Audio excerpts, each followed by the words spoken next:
ओं नमो वेंकटेशाय। वेंकटाद्रिसमं स्थानं ब्रह्मांडे नास्ति किंचन, वेंकटेश समो देवो न भूतो न भविष्यति। திருவிழா திருப்பதி தேவஸ்தானம் ஸ்ரீமத் வெங்கடேஸ்வரா பக்தி சேனல் இணைந்து வழங்கும் ஸ்ரீமத் பகவத்கீதை பாராயணத்திற்கு அனைவரையும் வரவேற்கிறோம். மூகம் கரோதி வாசாலம் அங்கும் லங்கயதே கிரிம் யத் கிருபாதமஹம் வந்தே பரமானந்த மாதவம்.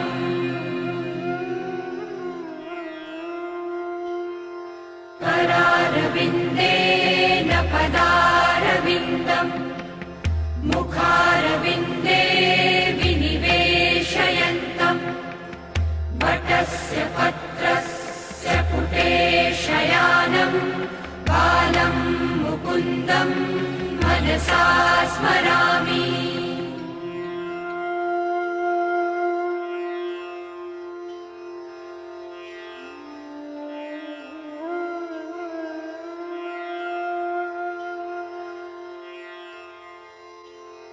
वसुदेवसुतं देवं कंसचाणूरमर्दनं देवकी परमानन्दं कृष्णं वन्दे जगद्गुरुम्.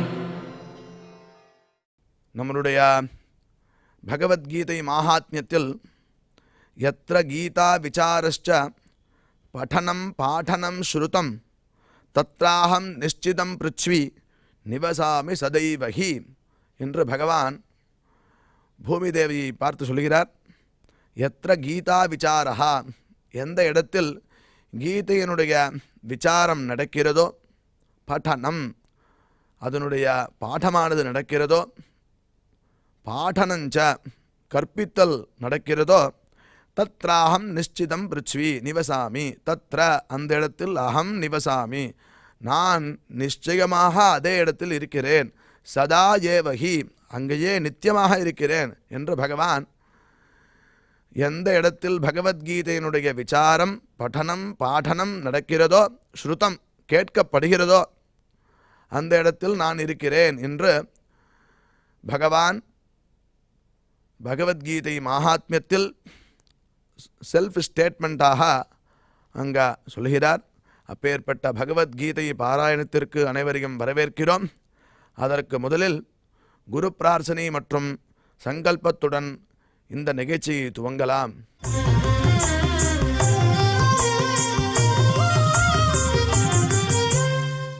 ஸ்ரீ குரு பிரார்த்தனா.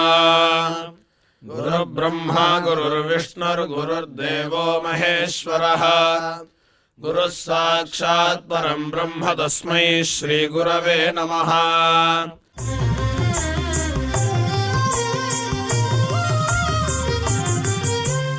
श्रीनिवास प्रार्थना. नमः क्षीराब्धिनाथाय वैकुण्ठाचलवासिने मुकुन्दाय नमो नित्यम् अनन्ताय नमो नमः.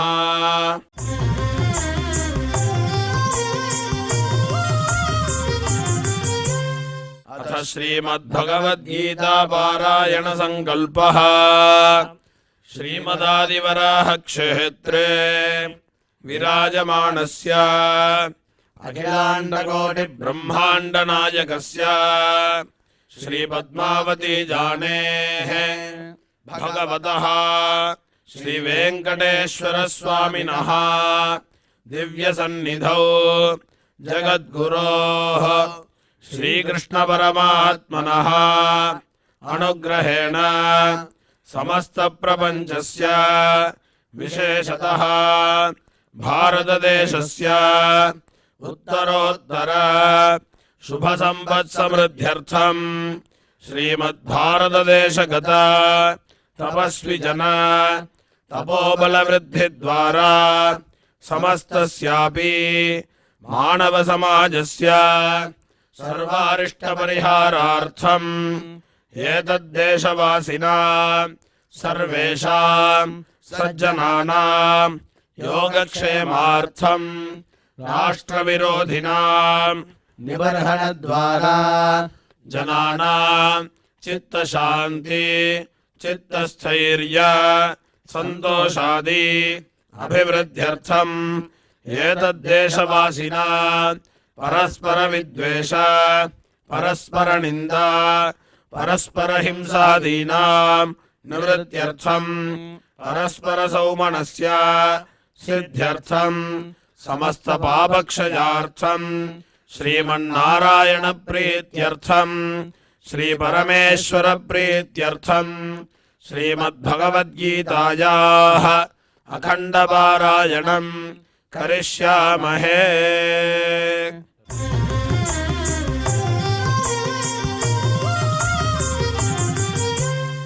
श्रीगीता प्रार्थना श्रीवत्साङ्गं महोरस्कं वनमाला विराजितम् शङ्खचक्रधरं देवं कृष्णं वन्दे जगद्गुरुम्।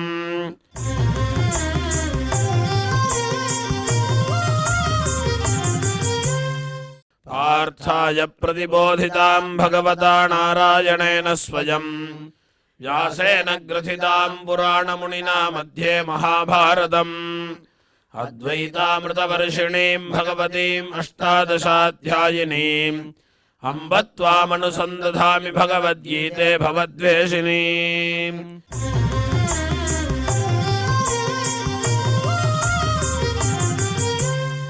श्रीवेदव्यास प्रार्थना व्यासं वसिष्ठनप्तारं शक्तेः पौत्रमकल्मषम् पराशरात्मजं वन्दे सुखदादन्तपोनिधिम्। यत्र योगेश्वरः कृष्णो यत्र पार्थो धनुर्धरः तत्र श्रीर्विजयो भूतध्रुवाणि ध्रुवाणीतिर्मतिर्मम।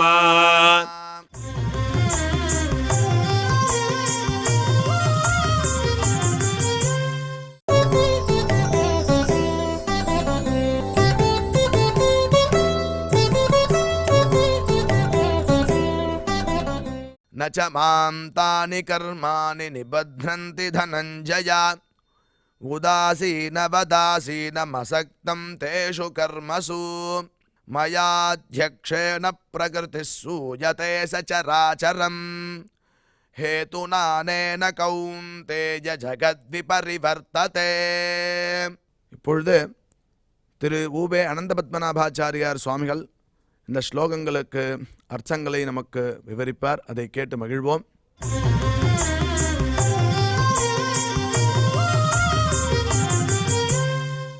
நச்சமாம் தானி கர்மாணி நிபத்ரந்தி தனஞ்சய உதாசீனவதாசீனமசக்தம் தேஷு கர்மசு மயாத்யக்ஷேண பிரகிருதிஹி சூயதே சச்சராச்சரம் हेतुनानेन कौन्तेय जगत् विपरिवर्तते। ஓம் நமோ வெங்கடேஷாய. எல்லாத்துக்கும் பரமாத்மா தான் காரணம், பரமாத்மா தான் காரணம்னு நாம் சொல்லிகிட்டே இருக்கோம். அதாவது பிரகிருதிம் ஸ்வாம் அவஷ்டபிய விசிருஜாமி புனః பூதகிராமமிமம் கிருஷ்ணம் அவசம் பிரகிருத்தேஹே வசாத்.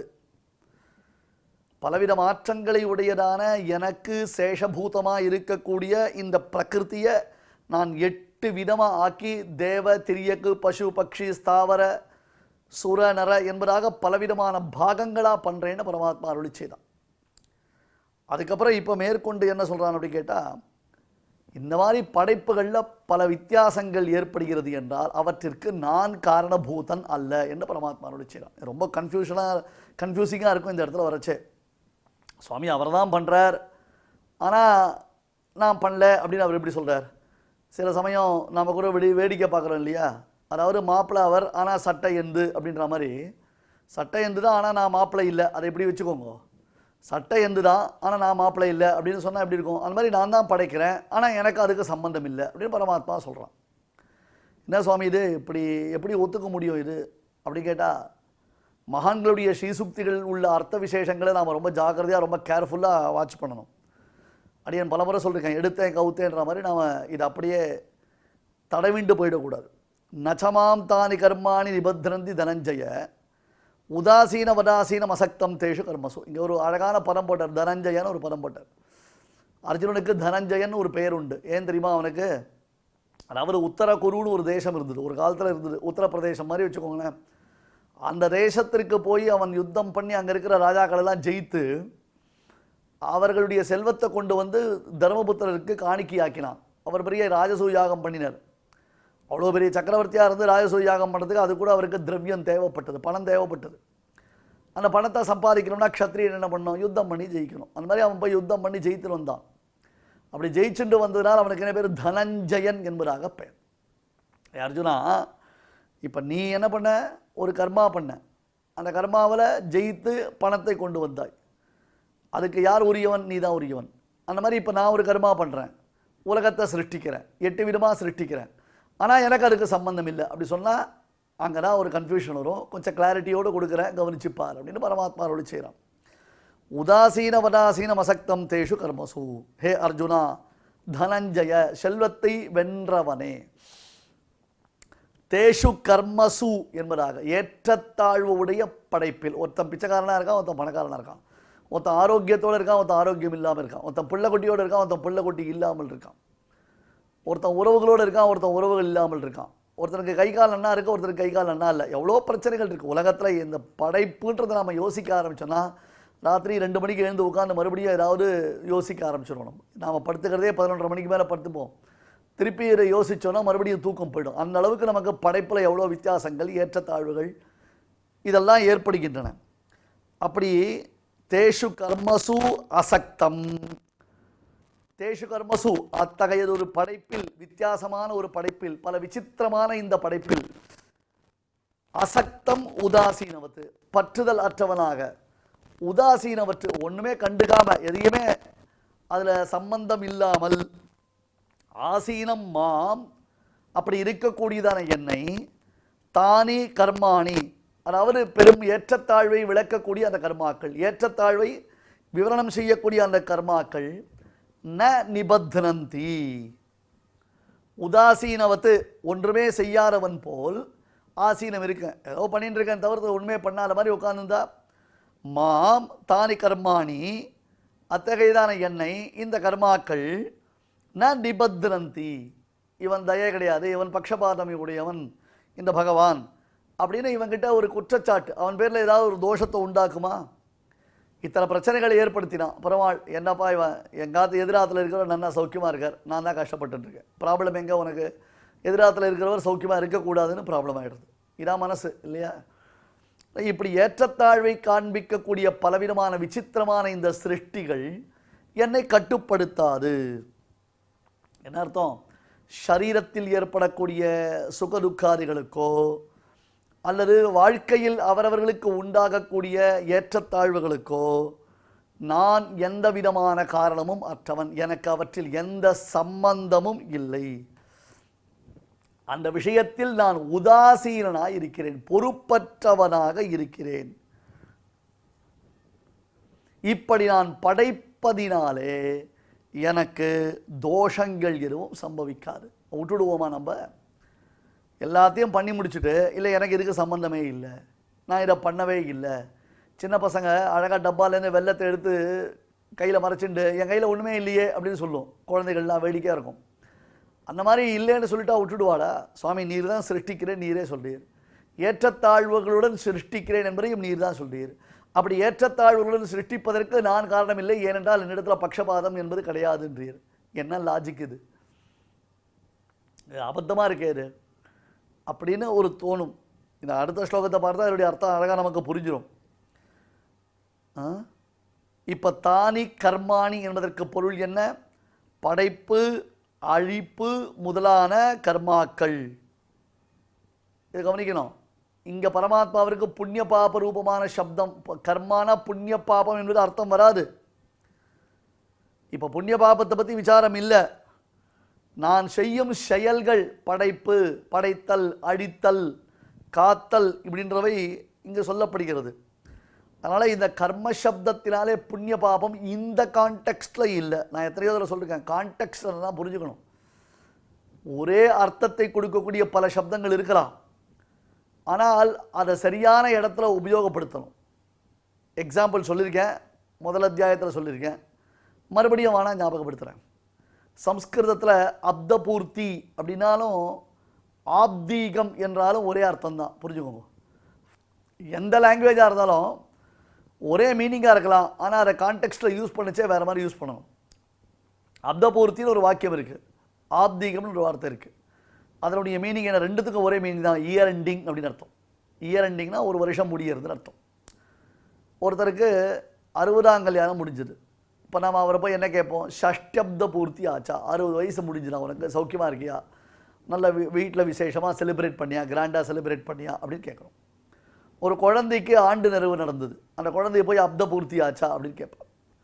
ஒருத்தர் தன்னுடைய தகப்பனாருக்கு பித்ரு கைங்கரியம் பண்ணி முடித்தார், அதாவது ஒரு வருடங்கள் அவருடைய தகப்பனாருடைய கைங்கரியம் பூர்த்தியானது.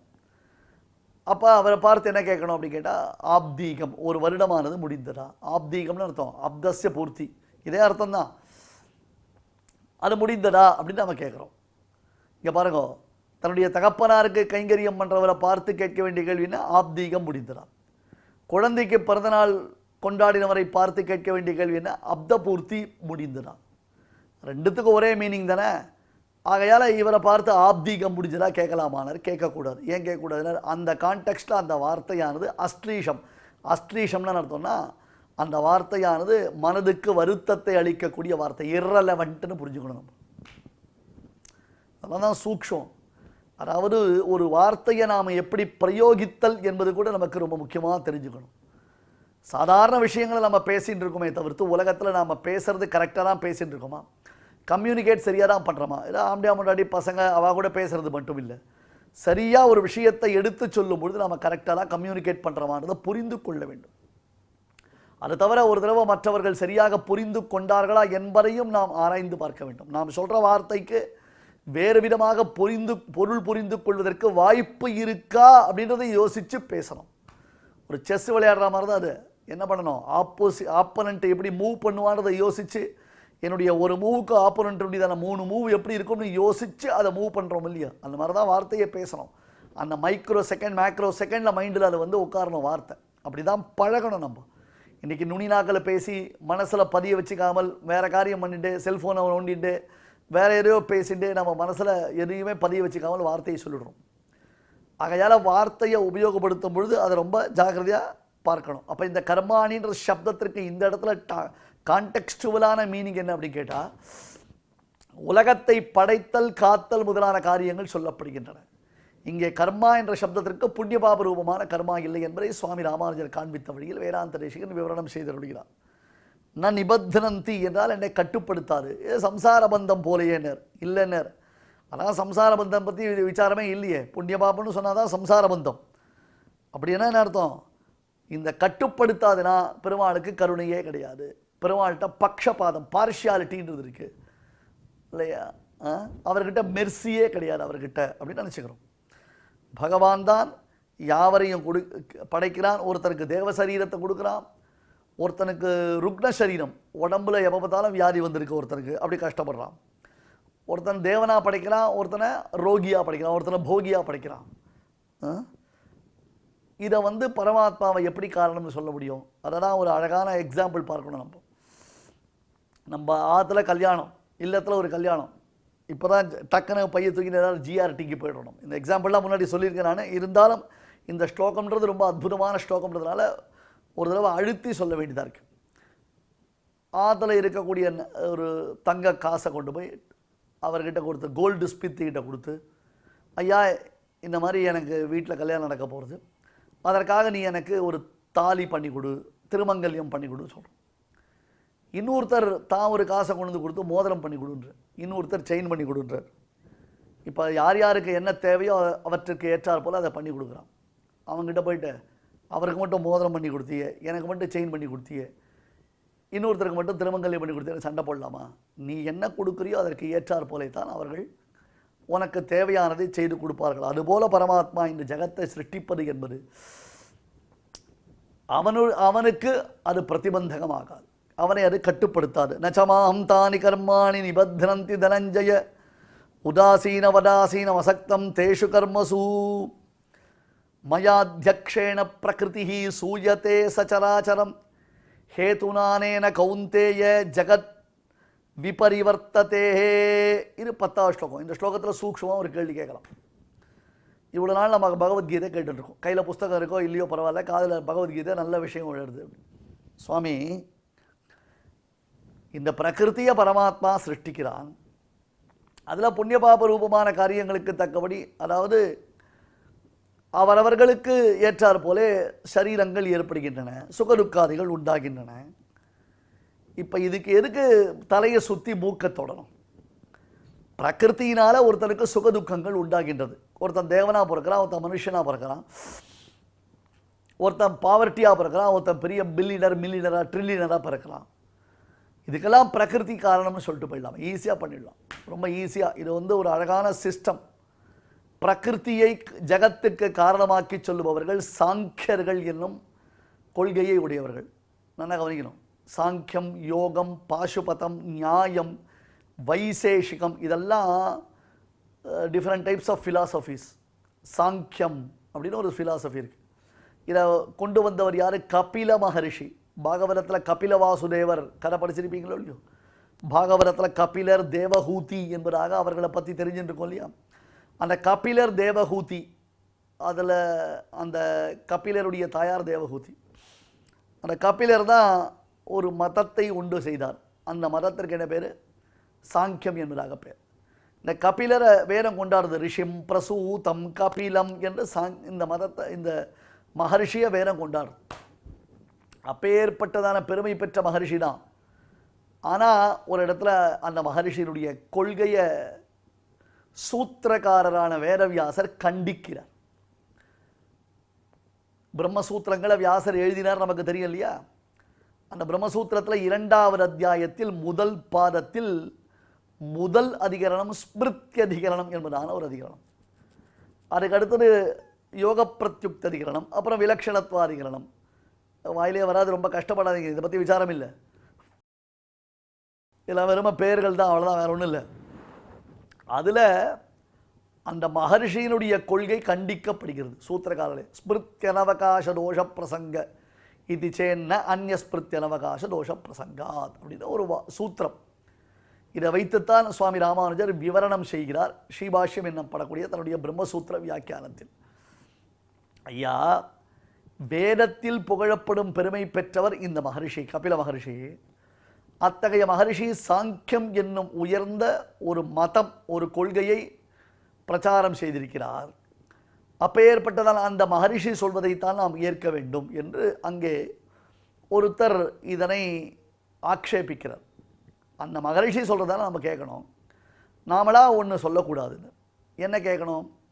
இந்த உலகத்திற்கு காரணம் என்ன என்றால் அது பிரதானம். பிரதானம்னு அர்த்தம் இந்த பிரகிருதி சொல்கிறோம் இல்லையா, செல்ஃப் மேனிஃபெஸ்டேஷன் அப்படின்னு அர்த்தம். இந்த பிரகிருதி, இப்போ நாம் பார்க்கக்கூடிய பிரபஞ்சம், அது தானாக உண்டாகி, அதுதான் காரணம், பிரதானம்னு பேர் இருக்கு. அதுதான் உலகத்தினுடைய உற்பத்திக்கு காரணம். இதில் பகவான் என்பவன் யாரும் கிடையாது. அவனுடைய யூட்டிலிட்டியே கிடையாது. அவனுடைய ப்ரெசன்ஸு கூட வேஸ்ட்டு. அது பாட்டுக்கு உண்டாக போகிறது. இப்போ நீ என்ன சொன்ன, ஒருத்தன் முடவனாக பிறக்கிறான், ஒருத்தன் நொண்டியாக பிறக்கிறான், ஒருத்தன் குருடனாக பிறக்கிறான், ஒருத்தன் பணக்காரனாக பிறக்கிறான், ஒருத்தன் ஏழையாக பிறக்கிறான், ஒருத்தன் ரோகியாக பிறக்கிறான், ஒருத்தன் போகியாக பிறக்கிறான்னு சொன்னீங்களோ இல்லையோ? பிரகிருதி தானாக உண்டாக்கிக்கிட்டோம், அவ்வளோதான் விஷயம். இதில் பரமாத்மா என்ன பண்ண போகிறான்? இது பரமாத்மாவிற்கு சம்பந்தமே கிடையாது. அவரவர்கள் செய்த கர்மாக்களை அனுசரித்துத்தான் அவரவர்களுக்கு தேகம் முதலானவைகள் உண்டாகின்றன என்பதாக சொன்னால், பரிணாமம் மாறுபடும் தன்மையை உடையதான இந்த பிரகிருதியே அது போன்று மாறுதலை அடையட்டுமே. இதில் பகவானான கிருஷ்ணா உனக்கு என்ன சம்பந்தம்? எதுக்கு நீ உட்கார்ந்துட்டு இருக்க? இது எதுக்கு உனக்கு அப்படின்னு கேட்குறான். இப்போ சில அலுவலகங்களில் எங்களுக்கு போகிறோம், நிறைய ஒர்க்கர்ஸ் தேவையில்லை, வேலை அவ்வளோ இல்லை, இந்த காரியத்தை பண்ணுறதுக்கு 2 பேர் இருந்தால் போகிறோம், அதுவும் அவளுக்கு லேப்டாப் கொடுத்து வீட்டிலேயே உட்காந்து பண்ணிட்டா போகிறோம், பட் ஃபார் தட் எங்களுக்கு வேறு எதுவும் தேவையில்லை அப்படின்னு அவளை விட்டுருவோம் பாருங்கள். நம்ம அந்த மாதிரி பெருமாளை பார்த்து கேட்குறோம், உனக்கு என்ன சம்பந்தம்னு. பகவான் அதுக்கு பதில் சொன்னான், மயாத்யக்ஷேண பிரகிருதி சூயத்தே சச்சராச்சரம் ஹேதுனானேன கௌந்தேய ஜகத் விபரிவர்த்ததே. கரெக்டுமா?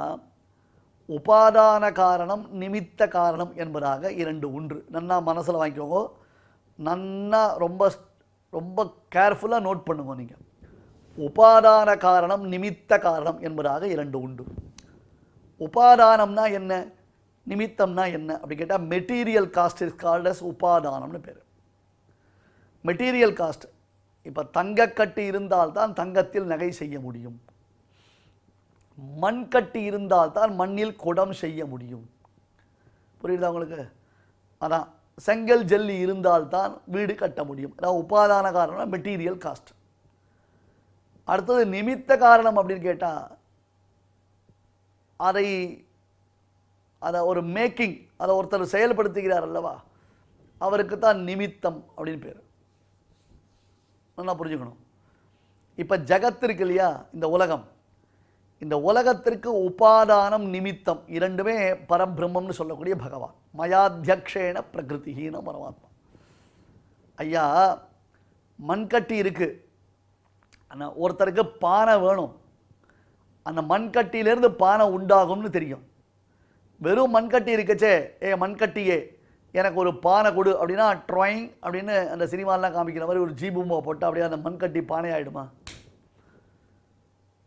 அந்த மண்ணை எடுத்து அதை தண்ணி கொட்டி பிசைஞ்சு அதை கரெக்டான விகிதாச்சாரத்தில் பிசைஞ்சு, சப்பாத்தி சாப்பிடணும்னு ஆசையாக இருக்குன்னா சப்பாத்தி பிசையணும்ல மாவை, அதை பிசைஞ்சு உரண்டை ஆக்கி அதுக்கப்புறம் சப்பக்குன்னு சப்பாத்தி போட்டு அதுக்கப்புறம் அதை ஒரு கல்லில் எடுத்து அடுப்பில் வச்சு அந்த அடுப்பில் அழகாக அதை பக்குவம் பண்ணணும் இல்லையா?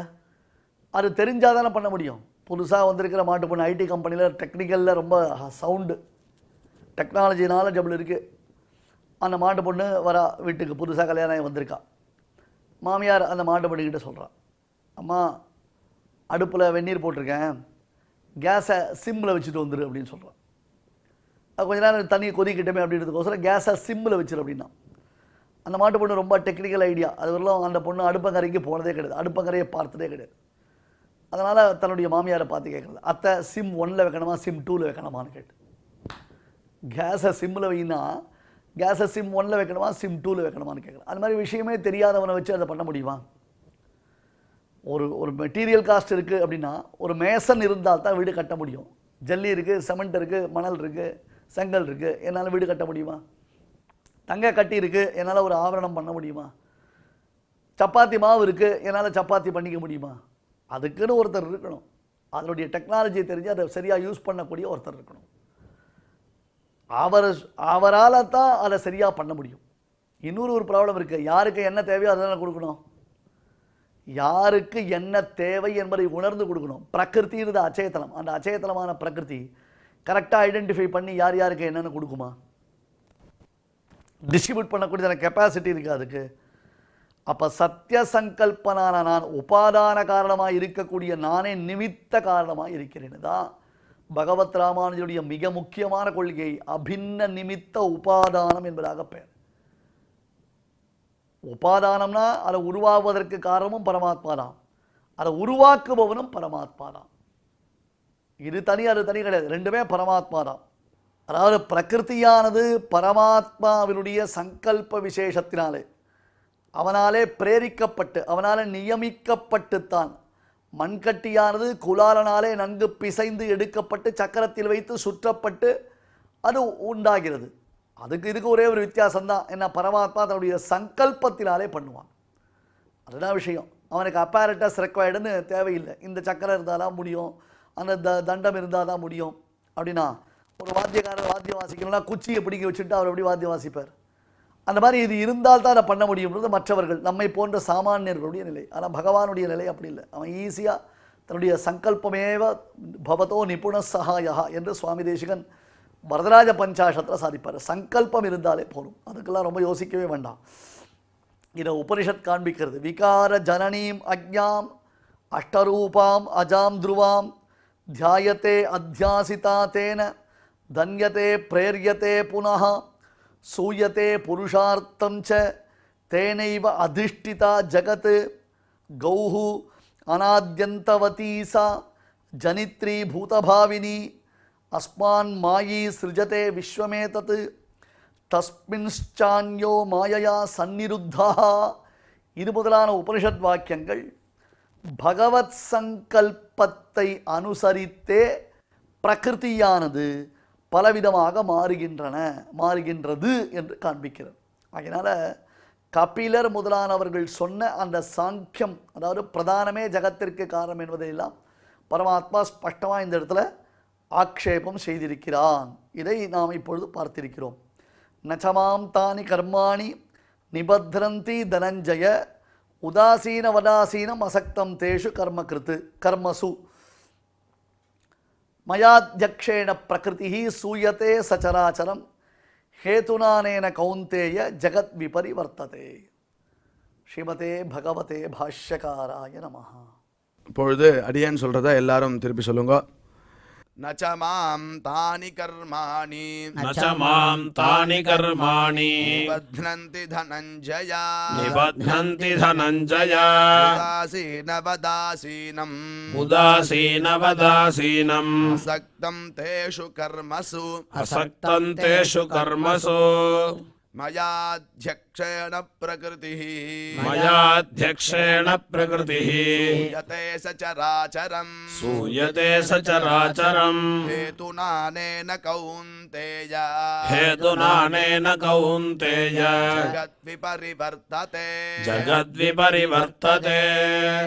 இப்பொழுது இந்த ஸ்லோகங்களை நாம் அனைவரும் பாராயணம் செய்வோம். न च मां तानि कर्माणि निबध्नन्ति धनञ्जय उदासीनवदासीनमसक्तं तेषु कर्मसु मयाध्यक्षेण प्रकृतिः सूयते सचराचरम् हेतुनानेन कौन्तेय जगद्विपरिवर्तते. நம்மளுடைய சனாதன தர்மத்தில் தெய்வத்தை ஆராதிக்கும் வழிகளில் முதன்மையானது பகவன் நாம சங்கீர்த்தனம். நம்மளுடைய சனாதன ஹிந்து தர்ம நூல்களில் காலக்ஷேபோ நகர்த்தவ்யா க்ஷீணமாயு க்ஷணே க்ஷணே யமஸ்ய கருணா நாஸ்தி கர்த்தவ்யம் ஹரிகீர்த்தனம் என்று சொல்லப்பட்டுள்ளது. டயத்தை வேஸ்டே பண்ணக்கூடாதா. காலக்ஷேபா நகர்த்தவ்யா க்ஷீணமாயு ஆயுஷானது போயிண்டே இருக்கு. யமஸ்ய கருணா நாஸ்தி யமதர்மராஜனுக்கு கருணையே இருக்காதான். டைம் ஆகிடுதுன்னு வந்து தூக்கின்னு போயிடுவான். அதனால் கர்த்தவ்யம் ஹரிகீர்த்தனம் கர்த்தவ்யம்னு போட்டிருக்கு. மஸ்ட்டு கீர்த்தனமானது மஸ்ட்டு செய்யணும்னு அர்த்தம். கண்டிப்பாக செய்யணும், ஹரிகீர்த்தனம் செய்யணும். அதனால் பலவிதமான லாபங்கள் இருக்குது அப்படின்னு காட்டி கொடுக்கறது சாஸ்திரம். அப்பேற்பட்ட நாம சங்கீர்த்தனத்தை நாம் கேட்டு மகிழலாம். राजस सुकुमार मदनांचा पुतळा राजस सुकुमार मदनांचा पुतळा राजस सुकुमार मदनांचा पुतळा राजस सुकुमार मदनांचा पुतळा राजस सुकुमार मदनांचा पुतळा रवी शशिकला लोपलिया राजस सुकुमार मदनाचा पुतळा राजस सुकुमार मदनाचा पुतळा राजस सुकुमार मदनाचा पुतळा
सुकुमार मदनाचा पुतळा राजस सुकुमार मदनाचा पुतळा सकल ही तुम्ही वागे की सवा सकल ही तुम्ही वागे की सवा तुका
இந்த பாராயண நிகழ்ச்சியில் இதுவரை நாம் செய்த ஸ்லோகங்களில் ஏதேனும் அக்ஷர தோஷம் இருந்திருந்தால் அதை நிவர்த்திக்கும் பொருட்டு சுவாமியினிடம் க்ஷமா பிரார்த்தனை செய்வோம்.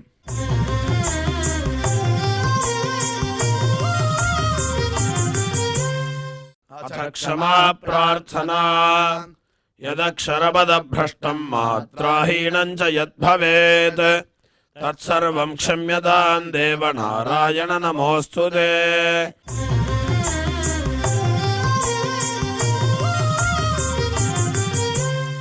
अथ भगवत्समर्पणम् कायेन वाचा मनसेन्द्रियैर्वा बुद्ध्यात्मना वा प्रकृतेः स्वभावात् करोमि यद्यत् सकलं परस्मै नारायणायेति समर्पयामि।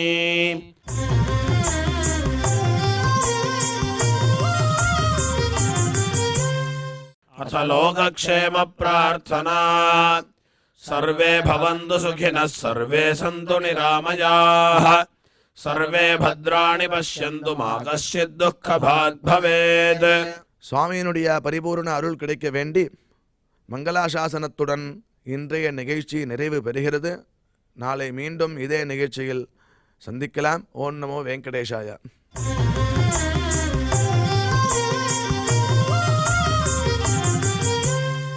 अथ मङ्गलम् श्रीकान्ताय कल्याणनिधये निधयेऽर्थिनाम् श्रीवेङ्कटनिवासाय श्रीनिवासाय मङ्गलम्.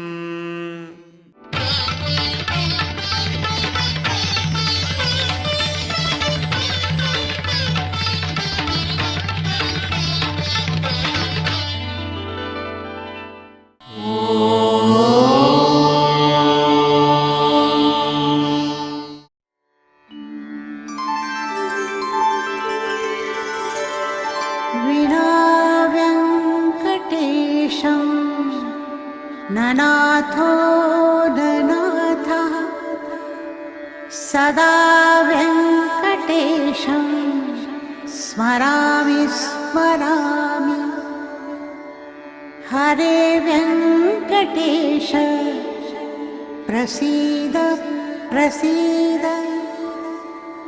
प्रियं वेङ्कटेश प्रयच्छ प्रयच्छ